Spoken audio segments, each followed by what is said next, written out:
Hey guys, Level Cap here. Today we've got an episode of Loadout, the series where you guys, the viewers, get to pick a gun and customization for me to use. The way you do this is you leave a comment down below letting me know what kind of weapon and accessories you'd like me to run with, and I will pick one of the top rated comments for the next episode. Today's top comment comes from Venomous75, who says, "The Tuscan Raider Loadout. Primary, the Martini-Henry infantry, because it shares similarities to the cycler rifle. Sidearm will be using the Calibri because it resembles throwing small rocks enough to startle an enemy but not strong enough to effectively kill. Gadget 1 will be the K-Bullet to disable any vehicle that wanders into your territory.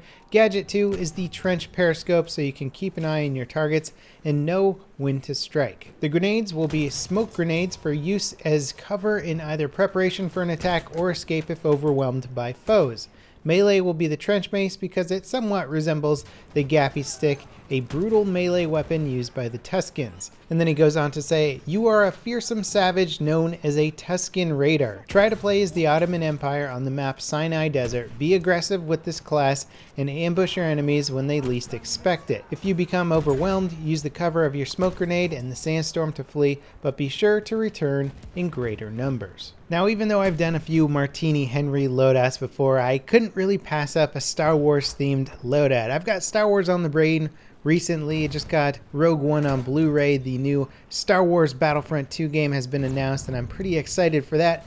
Plus, the Star Wars panel happened where all the actors started talking about the next film. The hype train has begun. I have fully gotten on board, and I'm excited for anything and everything Star Wars, including making a themed loadout in Battlefield 1 that resembles the Tuscan Raider. Now, if you're not familiar with the Tuscan Raiders, they made their first appearance in the very first Star Wars movie, Episode 4, where they ambush Luke Skywalker and C-3PO and are basically trying to make off with his land speeder and stuff, and then Obi-Wan Kenobi comes and saves the day. And you don't really learn about just how brutal this culture of sort of nomadic desert people are until the prequels. But anyway, regardless, they are this sort of nomadic tribe people that live in the desert. They have this cool cycler rifle that seems to fire only one shot at a time, which is very much appropriate for the Martini-Henry. And lucky enough, I was able to get into an Oil of Empires operation, which basically goes through all the different desert maps in Battlefield 1. So not only was I able to play on Sinai Desert,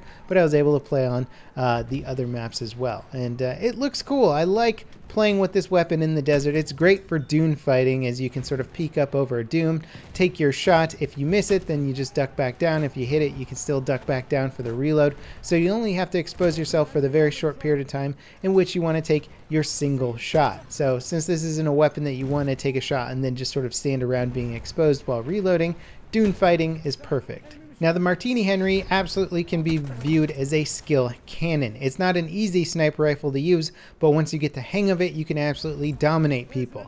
Using it in its sweet spot engagement range is crucial though, otherwise you're just going to be using a high-powered rifle in a horrible situation. Too close range and you'll never hit that sweet spot, requiring a follow-up with a pistol to get a kill, and too far a range you're going to get incredibly slow bullet travel, and you're also not going to be doing great damage. So you want to try and aim to get your target between 30 and 80 meters away from you. And then this gun has actually a more interesting sweet spot in which the damage maximum goes beyond 100 up to 112, and this allows you to get like limb shots within that range, and that range is 40 to 70 meters, a little bit more constrained than the 50 to 80, but it gives you a little bit more leeway. So if you can get this gun in that perfect sweet spot distance and land a shot on your enemy, you're good to go. You're getting that one shot kill. It's a very fun and rewarding weapon. The sound it makes when it fires is just so freaking awesome, and it's totally unique. There's no other weapon in the game that performs like this one.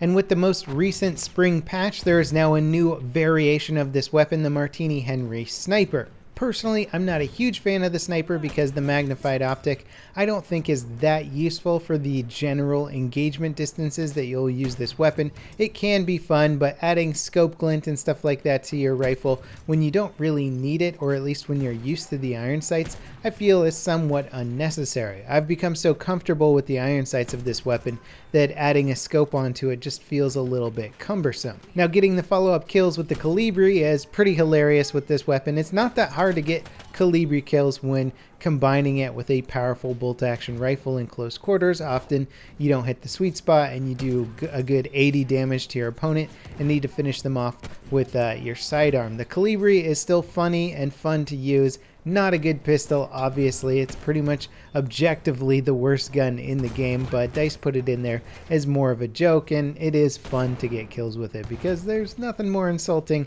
than getting killed with a tiny little pistol. As for the gadgets, I didn't find too many opportunities to use the K-Bullet on here. Not that many vehicles on the maps I was playing on, but whenever I got a chance, I would pop one in there and fire off a round. As for the trench binoculars, I don't really tend to use those that much. I know they can be useful, but I'm more of the kind of guy who just likes to peek over a ledge, find my opponent, and take a shot at them. Spotting somebody from behind concealed cover can again be very useful, but I don't know, I like to play a little bit faster than using that gadget that much. So I use it if I find myself in a situation where I'm pinned down and I really want to spot as much as I can without peeking, but for the most part I just don't find that situation crops up all that too much for me. Again, you'll see me playing on the dunes here. The dunes are great because it allows me to put myself at that perfect sweet spot distance. If I were to push up into the city, I'm going to start getting closer and closer to my opponents, lessening my chance of getting that sweet spot kill. And when you're that close, it doesn't really make sense to be using the Martini-Henry. You will still do significant damage in close quarter combat, but if your opponent has 100% health, then you have to switch to your sidearm to try and finish them off, or try and rechamber another round to finish them off. And there we go, got a nice long-range Calibri kill there. I bet that guy didn't feel too great about that, and finish it off with the trench mace. Now, of course, I don't always have the luxury of setting myself at that sweet spot engagement range, and you'll notice when I get into the city fighting, things get a little bit more hectic, a little bit more complicated, where I don't feel quite as comfortable with myself, or the fact that I'm getting one-shot kills in close quarters feels a little bit more lucky. So I tended not to last quite as long in the city unless I was working directly with my teammates and they were able to take care of a lot of the close range targets for me, and I was able to take care of the medium range targets. But again, I always defer back to these dunes, trying to get myself in that perfect range whenever possible. Now, there was a point in which the Martini-Henry was pretty much the most popular sniper rifle in the game, one of the most popular guns in the game. It saw a nerf that made it far less effective. People stopped using it almost entirely, and then it got buffed back up to the point where it's almost as good as it was before, just not quite at that level, but it's still very good, very fun to use. I would say it's definitely a contender for one of the best bolt action, or rather breech loading rifles in the game. A single shot rifle, we'll just call it that. It's so good and it's so fun to use. It's definitely a contender against one of my favorites, which is the SMLE Marksman. Finally, we make it onto the last leg of this operation, and sure enough, we're in a sandstorm on Sinai Desert. It's not quite as bright and sunny as Sinai can be on Conquest, but I kind of like this atmospheric change on the desert. It makes things a lot harder to see. Granted, the spotting game in Battlefield 1 is so strong that I'm usually just aiming at like little red markers on my screen instead of actually seeing the bad guys through the sandstorm. I've always found that to be kind of an annoying aspect of Battlefield, is that there's so many particle effects in this game, yet the spotting never really seems to be deterred by the amount of smoke or particle effects on screen. So a lot of the time you just end up shooting at an icon rather than an actual enemy that you're looking at. And currently there's no way to actually tell if you yourself are spotted to the enemy team. Being spotted in an open desert map like this is practically a death sentence, so understanding if you were or weren't spotted would allow you to sort of take some cover until that spot went away. I find it's most often useful to just assume that you're getting spotted whenever you cross some big open terrain, so always have some sort of cover as your primary plan. You want to be able to get behind rocks and objects as soon as possible. Also, don't forget to smash that Q button every time you see somebody in the distance. It makes it a lot easier to track your enemies, or for your teammates to take them out if you miss the shot altogether. The Q button on my keyboard almost always wears out before any other key on my keyboard because I play a lot of Battlefield and I'm always spotting. It helps out you, it helps out your team. It's just generally a good thing to do.